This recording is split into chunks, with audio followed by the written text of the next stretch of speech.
하셨습니까? 윤석열 대통령이 당선된 지 정확히 오늘이 2년 반 되는 날입니다. 이제부터 내려갑니다. 산은 내려갈 때가 더 중요하다는 것 알고 계시죠? 네, 많이 들었습니다. 그동안 국민과 대통령은 딴 세상에서 살았습니다. 우리 국민이 달나라 국민입니까? 대통령이 달나라 대통령입니까? 말씀해 보세요. 같은 나라의 국민입니다. 그게 문제입니다. 윤석열 대통령의 가장 큰 잘못은 당신이 지금도 대통령을 굉장히 잘하고 있다 라고 생각하는 이 착각입니다. 총리의 견해는 뭡니까? 저는 대통령께서는 국정에 대한 확고한 비전을 가지고 항상 그것이 국민들의 인기를 얻는 것은 아니지만 국가를 위해서 할 일은 하겠다 하는 생각을 가지시고 국정에 임하시고 있다, 그렇게 생각합니다. 그렇게 안 하니까 문제예요. 윤석열 대통령은 정치는 검찰 수사하듯, 검찰 수사는 정치하듯 하고 있습니다. 어떻게 생각하세요? 저는 그렇게 생각하진 않습니다. 의원님께서 사실은 국정의 핵심에 오랫동안 계셨기 때문에 국정이 어떤 방향으로 가야 되는지는 아마 누구보다도 잘 아시리라고 생각합니다. 응급실 뺑뺑이로 국민이 죽어갑니다.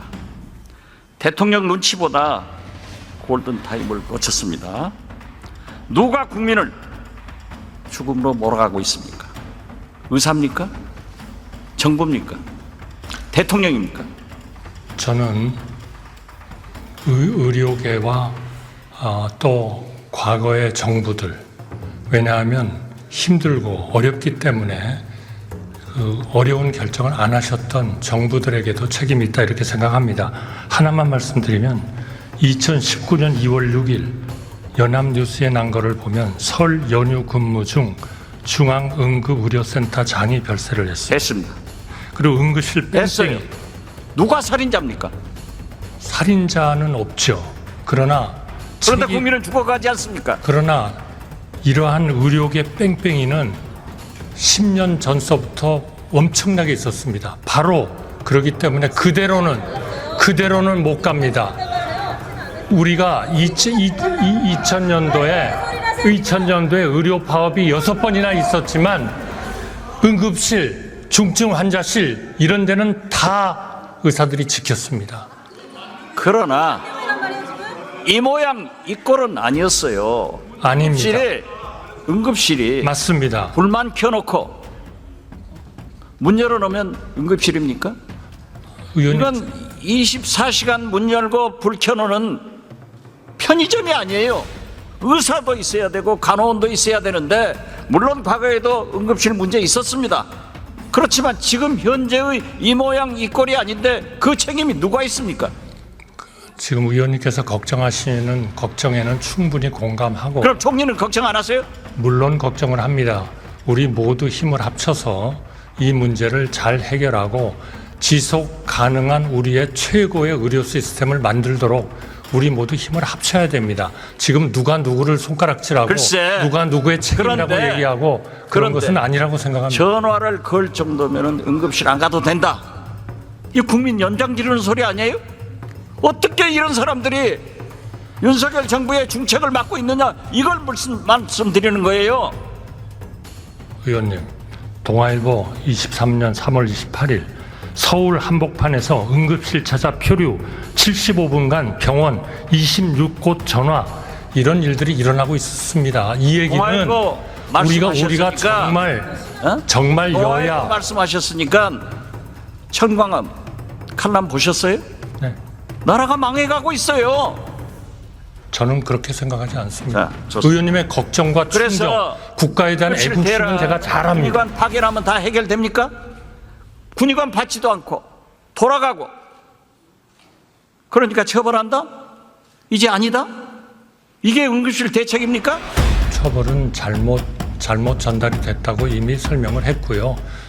지금 군의관하고 어떻게 배치를 하면 가장 좋은지를 논의를 하고 있습니다. 이것은 의원님께서 아셨던 2000년 의학 분업 시 우리 정부가 했었던 그러한 좋은 그러한 지금 전례를 저희가 밟고 잘 해결하도록 우리 여야가 협조를 해야 된다고 생각합니다. 누가 누구를 손가락질할 때가 아닙니다. 총리, 우리 대한민국 권력 서열 1위가 누구입니까? 네, 권력 서열 1위가 누구입니까? 죄송합니다. 우리나라에서요? 우리나라에서. 글쎄요. 우리나라의 민주공화국의 권력서의 1위라는 게 있을까요? 그런데 우리 국민들, 모두 다 국민들을 위해서 우리 국민들은 네. 김건희 대통령, 윤석열 영분함 하면서 권력 서열 1위가 김건희라는 소리가 들려오는데 총리는 아직 못 듣고 있어요? 저는 그거는 완전한 가짜 뉴스고 선동입니다. 국정 도도처처에서 김건희 여사 그림자가 어른거립니다. 왜 김건희 옆에 여사 앞에만 쓰면은 여당도 검찰도 경찰도 권익위도 방통위도 감사원도 자가만 집니까? 왜 자가만 집니까? 대통령께서 여사만 싸고 돌고 있기 때문 아니겠습니까, 여러분?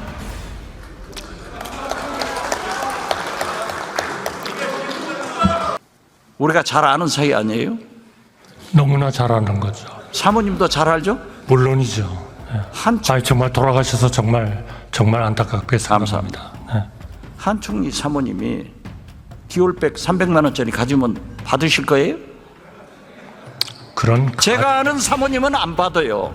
그런 가정을 전제로 해서는 답변하는 건 좋습니다. 적절치 않을 것 같습니다. 자, 장인이 사위가 놀고 있으니까 생활비 줬어요. 사위가 취직하니까 월급 받으니까 생활비 안 줬는데 이거 뇌물입니까? 이렇게 하면은 디올백 300만 원짜리도 최재형 목사가 안 사줬으면은 윤석열 대통령이 사주니까 그럼 윤석열 대통령도 뇌물죄로 조사해야 되는 것 아니에요?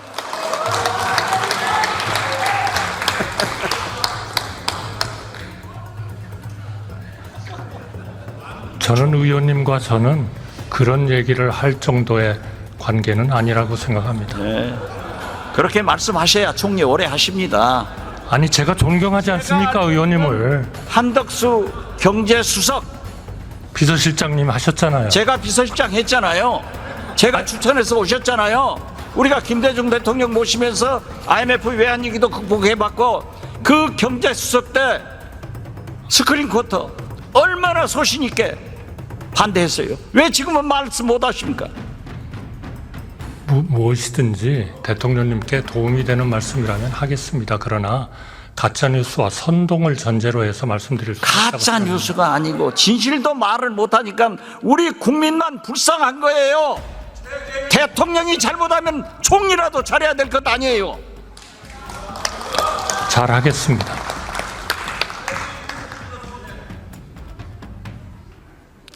대통령께서는 자본하는 물가, 은행 금리, 의료 대란은 못 잡고 이재명, 민주당, 문재인 전 대통령 때려잡는 데만 금메달 따서 되겠어요? 때려잡으라는 물가 잡고 은행 금리 잡고 의료 대란 잡아야 된다고 해야 성공한 대통령이 될 수 있는 것 아니에요? 지금 물가와 금리는 그런 방향으로 가고 있지 않습니까? 물가는 2%입니다. 8월 달에. 이거는 전 세계에서 거의 가장 좋은 실적입니다. 그러니까 미국보다도 더 좋아요. 대통령이 기자회견 하면서 경제 좋다. 민생은 어렵다 그러셨습니다. 경제 좋아요? 민생은 어렵습니다. 민생은 어렵잖아요. 맞습니다. 예. 1년에 100만 개씩이 없어집니다. 경제 좋다가 좋아요? 그러나 130만 개 그래서 기업들이 우리는 들어옵니다. 네. 지난 2년 반간 국민과 대통령이 딴 나라에서 산 거예요. 같은 우리 국민이 달나라 국민도 아니고 윤석열 대통령도 달나라 대통령이 아니라고 하면은 정신 차려야 된다 이거예요. 정신은 항상 차리겠습니다. 자, 10만 4천 원 카드 썼다고 기소했다고 하면은 300만 원 디올백 받았으면 기소해야 되는 것 아니에요? 의원님께서 말씀을 안 하시는데요. 아니 왜 여기 앉아 계신 분들이 답변을 하라 말라 하시죠? 의장님, 그게 맞습니까? 총리, 예. 그 순한 한덕수 총리가 요즘 대통령이 싸우라고 하니까 국회의원들의 질문에 저돌적으로 반항을 하고 있어요. 죄송합니다. 청문회 나온 사람들도 다 국회의원하고 싸우자는 거야. 대통령께서 총선 패배하고 뭘 하겠습니까? 모두 내 잘못이다. 나부터 잘하겠다. 했는데 여당 당선자들 모여놓고 예상권, 거부권이 있으니까 싸우라? 세상에 어떤 부모가 자식들에게 싸우라 하고 어떤 대통령이 여당 국회의원들에게 야당과 싸우라고 하는 사람이 있었어요? 대통령님, 김대중 대통령께서 저한테 싸우라고 할 때 제가 싸우든가요? 저 안 싸웁니다. 김대중 대통령이 싸우라고 하는 것은 정의를 위해서 했어요. 맞습니다. 국정을 위해서 싸우라고 하셨어요. 그런데 하도 가짜뉴스와 선동이 판을 치니까 그 순한 한덕수 총리가 그렇게 변했기 때문에 대통령실과 내각과 국회가 충돌하고 있는 거예요. 제발 옛날의 한덕수로 돌아가세요. 의원님, 저 안 그것이 변했습니다. 나라를 살리는 길이에요. 저 의원님 존경하고요. 의원님하고 말레이시아에 가서 외환위기 극복하기 위해서 노력했던 거 지금도 생생하게 기억하고 있습니다. 제가 왜 변합니까? 왜 변해야 됩니까? 좋은 한덕수였는데 지금은 나쁜 한덕수예요. 그거는 제가 부족하기 때문에 그렇습니다. 죄송합니다. 자, 이번에 우리가 반쪽 광복절 37년 만에 처음으로 반쪽 개원식을 했습니다. 대통령께서 국회와 국민을 졸로 보고 있기 때문에 총리부터 이렇게 바뀐 겁니다. 잘 생각하세요. 아주 잠을 안 자면서 생각하겠습니다. 왜냐하면 저는 누구보다도 우리 의원님을 존경하기 때문입니다. 개원식 날 대통령이 미국 국회의원들하고 김건희 여사 생일 파티? 이게 말이 됩니까? 그런데 이 정신 나간 대통령실에서는 왜 하필이면 이런 사진을 공개해가지고 국민 염장을 지르냐 이거예요. 그거는 제가 보기에는 이제까지 그 비서실장으로서 공보수석으로서 홍보수석으로서 모든 정권에 걸쳐서 최고였던 박지원 의원님을 따라갈 사람이 없기 때문입니다. 그렇죠. 그러니까 DJ께서 그러셨습니다. 그러니까 윤석열 대통령한테 건의해서 나를 데려다 쓰라가세요. 그렇게 건의하겠습니다. 취임해가지고 10일 날 취임해가지고 5월 11일 날 아침 9시에 너 나가 이런 인사를 하기 때문에 실패하는 거예요. 자 보세요. 물론 대통령 비서실은 대통령실은 영부인을 잘 모셔야 됩니다. 그렇지만 하필이면은 개원식도 안 오신 그날 미국 국회의원들하고 식사하는 것은 당연해요. 김건희 여사 생일 파티 했다고 그런 사진을 공개하는 대통령실 때문에 윤석열 대통령이 욕먹는다 이것을 건의하시라 이 말이에요. 건의하겠습니다. 예, 잘했어요. 잠깐 쉬세요 또. 네. 행안부 장관 오셨죠? 이렇게 뵈니까 너무 좋습니다. 감사합니다. 그러면 삼청동으로 초청이나 한번 해보세요. 사실은 저는 국정원장실에서 한 번쯤 부를 줄 알았습니다. 국정원장은 외부 인사를 잘 안 불러요. 근데 거기에 가봤다는 기자들이 너무 많더라고요. 저렇게 쫄랑쫄랑 덤비니까 대통령이 하는 짓을 총리가 배우고 국회의원들 장관들이 도전하는 거예요. 그러면 안 돼요. 들어가세요. 네, 잘하겠습니다. 자, 여기서부터 잠시만 주목해 주시기 바랍니다. 제가 구독자분들을 위해서 깜짝 선물을 하나 준비했습니다. 제가 항상 여러분들께 뭐라고 말씀드렸나요? 뉴스만 평소에 잘 챙겨보셔도 돈이 된다, 돈을 벌 수 있다고 말씀드렸는데요. 자, 여기 보이는 각종 뉴스, 코로나, 러시아 우크라이나의 전쟁, 엔비디아의 실적, 트럼프와 김정은의 관계 등등 이러한 뉴스를 보게 되면 여러분들은 어떤 생각이 드시나요?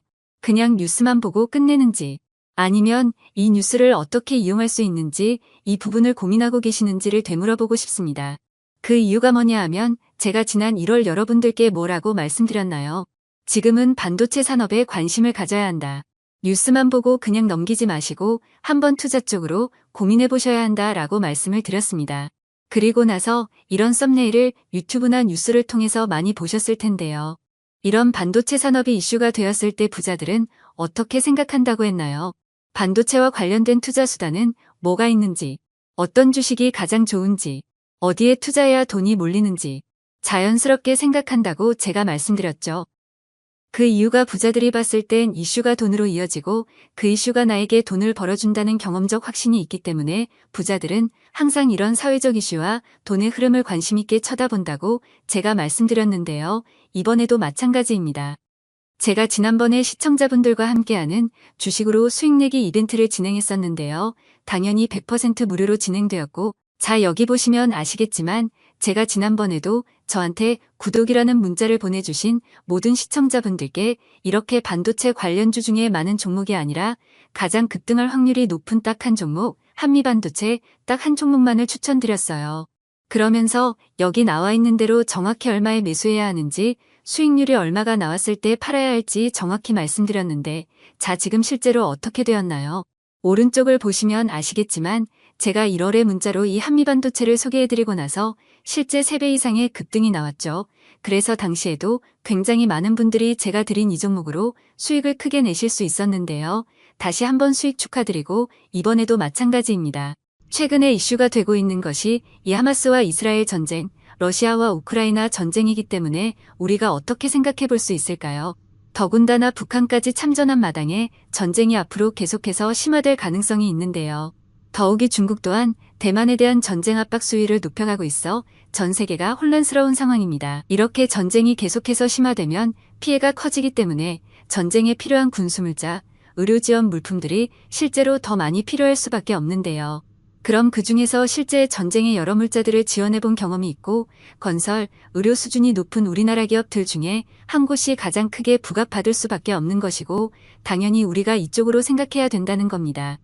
자, 그렇기 때문에 제가 이번에도 뭘 보내드린다고요? 지난번과 마찬가지로 지원이라는 문자를 보내주시면 제가 전쟁 물자 지원 관련주 중에 앞으로 대장주 역할을 하면서 주가가 가장 크게 급등하란 종목을 구독자분들에게 문자로 종목명과 사고 파는 시점을 모두 알려드릴 거예요. 그래서 여러분들이 주식으로 돈 버는 연습을 한번 해보시라 이렇게 말씀을 드리고 혹시라도 나는 주식을 하지 않는다 라고 하시는 분들은 주변에 주식하시는 분들께 추천해 주셔도 되고 연세가 있으신 분들은 자녀분들에게 한번 이걸로 수익을 내보라고 이렇게 조언해 줄 수도 있으시겠지요. 그래서 지금 이 영상을 보시는 시청자분들 중에 나도 이번 종목이 궁금하다 하시는 분들은 누구나 상관없이 어느 시간대나 상관없이 부담 없이 이렇게 위쪽 상단에 제 번호 남겨두고 있습니다. 저의 개인 번호 010-5597-7745 남겨놨고요. 지난번처럼 지원이라고 보내주시면 제가 이번에도 똑같이 무료 추천 급등주 문자를 보내드리겠습니다. 그래서 제 번호 010-5597-7745로 문자 보내주시면 여러분들이 직접 이수를 통해서 돈 버는 연습을 해보실 수 있는 것이고 제가 돈을 받는 것도 투자를 대신 해드리는 것도 아니니까 부담 없이 신청해 주시면 되는 겁니다. 그리고 수익이 나면 저는 다른 것은 바라지 않습니다.